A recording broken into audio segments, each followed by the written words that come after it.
अध्यक्ष महोदय, सन्माननीय सदस्य आशिष शेलारजींनी पॉइंट ऑफ इन्फॉर्मेशनच्या माध्यमातून एक मुद्दा उपस्थित केलेला आहे।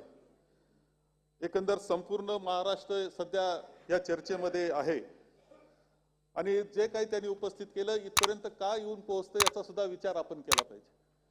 अध्यक्ष महोदय, जरांगे पाटलांचं उपोषण सुरू होतं ते अत्यंत शांततेने सुरू होतं। जो मार्ग महात्मा गांधींनी आपल्याला दाखवलेल्या आंदोलनाचा त्या पद्धतीने सुरू होतं। यापूर्वी सुद्धा मराठा समाजाच्या आरक्षणाकरता मोर्चे झाले, ते मोर्चे लाखोचे असायचे आणि शांततेने मोर्चाचं रेकॉर्ड त्यांनी केलं। हे जगातलं रेकॉर्ड होतं, हे तुम्हाला या निमित्तानं मी सांगतो। अध्यक्ष महोदय, सुरुवात इथून होत असते की अध्यक्ष महोदय शांततेने चाललेल्या आंदोलनावर उपोषणावर जे कोणालाही माहिती नव्हतं महाराष्ट्रात, कारण मीडिया आम्हाला एवढी साथ देत नाही, कोणाला महाराष्ट्रात माहिती नव्हतं, त्याच्यावर लाठीचार्ज झाला, गरीब महिलांना मुलांना मारहाण झाली। बोलू द्या, तुमचं शांतता तुमचं शांततेने ऐकलंय, आम्हाला बोलू द्या। नाही थांबा जरा, एक मिनिट बसून घ्या। अध्यक्ष महोदय, एक मिनिट आपल्याला बोलायला देतो मी। एक मिनिट मी आपल्याला बोलायला देतो, एक मिनिट बसून घ्या। हे बघा, अत्यंत महत्त्वपूर्ण आणि गंभीर विषय आज सभागृहात मांडण्यात आला आहे। या मला वाटत नाही सभागृहातला कुठचाही सदस्य अनपार्लिमेंटरी असेल किंवा अनकॉन्स्टिट्युशनल असंविधानिक कुठच्याही कृत्याचं समर्थन करेल। कुठच्याही मंत्र्याला, उपमुख्यमंत्र्यांना, मुख्यमंत्र्यांना, प्रधानमंत्र्यांना हे संविधानिक पद भूषवतात। देशाच्या सेवेसाठी हे असतात, राज्याच्या सेवेसाठी हे असतात। त्यांची जीवहानी किंवा त्यांची जबाबदारी या सभागृहाची आहे, ही आपल्या सर्वांची आहे। त्यामुळे आपण आज जे मुद्दा मांडला गेला आहे तो केवळ ह्या पॉइंटवरती रिस्ट्रिक्ट करा। उगीच विषय वाढवण्यात काही अर्थ नाहीये। जे जे जे जे म्हटलं गेलं आहे त्याचं कोणीही समर्थन करू शकत नाही। त्यामुळे आपण थोडक्यात आता अगदी मिनिटात आपण संपवा। म्हणतो अध्यक्ष महोदय, त्यानंतर सुद्धा आंदोलन जे चालू राहिलं ते अति शांततेने ठेवण्याचा प्रयत्न होता। अध्यक्ष महोदय, यामध्ये सुद्धा त्यांच्या सभा ज्या झाल्या त्या लाखोच्या सभा झाल्या, शांततेने सभा झाल्या, एकटे ते बोलत असायचे, बाकी कुठेही गोंधळ नाही, कुठेही एकही अपवाद नाही, अशा प्रकारच्या पद्धतीने सभा त्या झाल्या होत्या। अध्यक्ष महोदय, त्यानंतर त्यांनी मोर्चा जो मुंबईकडे येत होता तेव्हा यामध्ये संवाद तर आमचा कोणाचा नव्हता।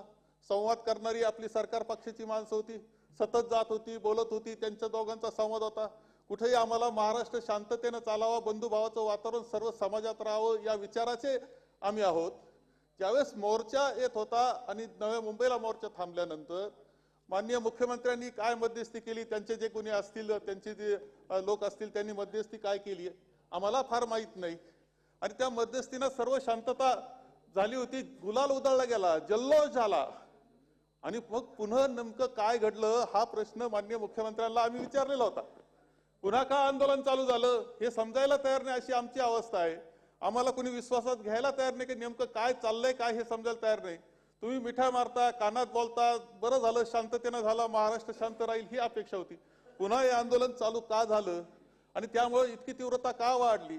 आता सुद्धा त्यांनी पुन्हा उपोषण सुरू केलं, त्यांच्यावर आरोप प्रत्यारोप सुरू झाले। अध्यक्ष महोदय, काही चुकीचं बोलू नाही या मताचा मी सुद्धा आहे। महाराष्ट्राची जाळपोळ, महाराष्ट्राची राखरांगोळी पाहण्याकरता आम्ही नाही, आम्ही महाराष्ट्र शांततेनं बंधुभावानं चालला पाहिजे याच मताचे। आरोप करताना सुद्धा व्यक्तिगत आरोप कधी केले जाऊ नये या मताचे आम्ही आहोत। काही त्या बाबतीत कोणतेही समर्थन त्या पद्धतीचं आम्ही करणार नाही। परंतु जरांगे पाटील जे उपोषणाला बसलेले त्यांचा 17वा दिवस कालचा होता असं मला समजलं।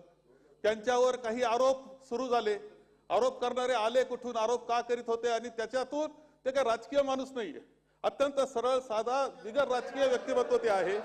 त्याला त्यांच्यावर ज्यावेळेस आरोप झाले अध्यक्ष महोदय, त्या आरोपानंतर बोलायला लागले, त्या गोष्टीचं मी समर्थन करणार आहे। चुकीचं जे बोललं गेलं असेल, व्यक्तिगत जे बोललं गेलं असेल त्याचं मी समर्थन करणार नाही, पण त्या मागची भावना आपण ओळखली पाहिजे की का असं होतंय याची भावना ओळखली पाहिजे। आणि तुमचाच संवाद होता, तुम्ही जे कशी बोलत होते, तुम्हीच कानात बोलत होते, शेवटी त्यांचं समाधान करणं ही जबाबदारी सुद्धा आहे।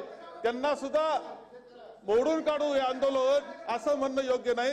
संवादानं हा प्रश्न मिटला पाहिजे या मताचा मी आहे। चुकीच्या बोलण्याचं समर्थन मी करीत नाही।